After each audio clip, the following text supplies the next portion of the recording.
Bismillahirrahmanirrahim. Sa imenom Allaha subhana, milostivog, samilosnog. Ovo govorim zato što žalosno je da mi u našim gradovima u Bosni svugdje, a naročito u Sarajevu, smo se doveli u situaciju da trebamo ugasiti predavanje. Da predavanje nikako nema. Jer ljudi dolaze na predavanje.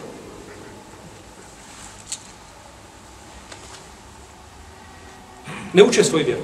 Osjećaju se da dok posluša predavanje 2-3 da on učio svoju vjeru i da može biti da je on takav i da mu ne treba ništa više od toga i nakon toga onda kada to sebi umisli, onda je spreman za dženaze. Onda je živi mejit. Nekada davno su ljudi, nisu se odvajali, gdje god zna da ima mogućnost da nešto čuje, dođe i sluša. Imamu Nesai je jedan od njegovih šehova zabranio, oni se nešto, među njima desno se razilaženje, pa mu je zabranio da dolazi na njegova predavanja. Zvao se Haris ibn Miskin, na njegov šejh. Pa bi imam Nesaija dolazio iza zavjese i slušao predavanje. Sakrije se iza zavjese i sluša šta? Predavanje mu je ne smiješ dobro. Ne ulazi gdje ja sjedim na moj halk.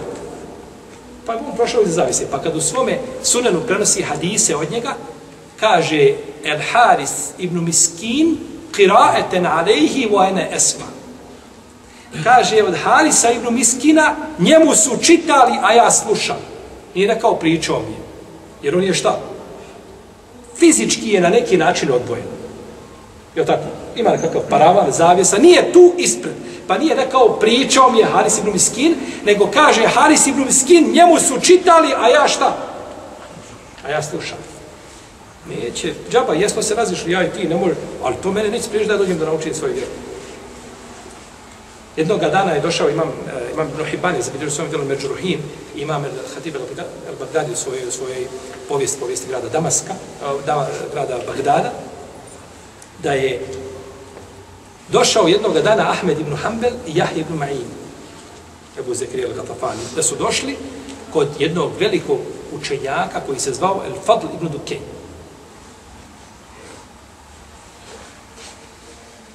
I kad su išli tako usput, kaže Ibn Ma'in, kaže, ja ću njega sad ispitati.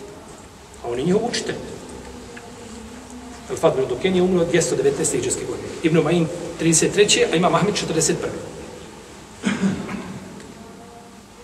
Pa kad su došli, kaže, Imam Ahmed, nemoj, kaže. To ti je, kaže, učitelj, ne možeš ti učitelj ispitivati, od tebe može ispitivati, ne možeš ti njega. Kaže, ja njega moram ispitati. On mora, kaže, danas imati jedan ispit, kako god. Kaže, nemoj, kažem ti, kaže da čovjek ima dobro pamćenje, kaže, moram ga ispitati. Pa mu je uzeo u njegove hadise, mu jedan list ubacio, hadisa novih. Među njegove listove ubacio ovako list hadisa. I sad šejh ide čita, gleda, čita, dolazi. Čita hadis. Ne sjeća se da mu je to neku priču. Pa drugi hadis. Tako su oni provjeravali. Zna li čovjek razlikovati svoje hadise od nekoga komu i šta? Proturi. U njegove hadise može ubaciti taj kopista, doda, u te hadise dodao novi hadis svoj nekakav, koji smatra da je lijep, kaže ne smeta da bude, ala bereke da bude tu u tom kontekstu. On čita i on je skužio da to nešto nije u redu. Pogleda u Ahmeda ibn Mansura Ramadija, koji je bio tu prisutan, jedan od prisutnih. Kaže, ti, kaže, ovo ne bi znao, kaže, isti kaj hrabar da ovako nešto uraš. Kaže, pogledao Ahmeda ibn Hanbala, kaže, a ti, kaže, ti si, kaže, puno pametniji, razumniji, učeniji i tvoja deređa je puno veća od toga da ti tako nešto razmišljaš. Kaže, ti si sigurno, kaže Ibn Ma'inu, pa ga je udario nogom i obolio da je stepenicu, on se nosio polomio. Kaže, ti si ovo. Pa kad je sišao ni stepenice za njim na mjesto gdje su sjedili, ovaj je uzeo Ibn Ma'in i poljubio ga u glavu. Kaže, vallahi, kaže, ova tvoja noga mi je, kaže, draža nego da sam izišao negdje, kaže, i odao popusti da stječem nauku. Bili uvijek, nisu propustili priliku da nauče. Iako su imali, braći, od 100 puta više prilika nego mi. Ebu Šame, kad je ušao u Bejtul Maktis, vidio da ima samo 500 halki, rekao, kaže, Allahu ekbar, kaže, mi smo Allahu i Allahu se vraćamo, kaže, nestalo je znanje. 500 halki u Bejtul Maktisu nema znanja. Danas, koliko halki ima, možda bi prebrojio na prste jedne ruke nakon što ti cikular sjeće par prsta. Kaže, nema znanja, nestalo znanje. Ima li priliku da uče i nisu to propustali. Tako. Danas je situacija drugačija, pa i umet drugačiji, sve se to promijenilo, pa naravno, je li da, nije ovaj čudo zbog čega su se ljudi našli u situaciju kako jesu, da ponekad upadnu u jednu ili drugu krajnost pretjerivanja ili krajnost nedotjerivanja u svojej vjeri. Taj srednji put blijedi kod ljudi, gubi se, što je bez imalo sumnje žalosno i očajno i bojati se, znači, za ljude koji ne paze na svoju vjeru.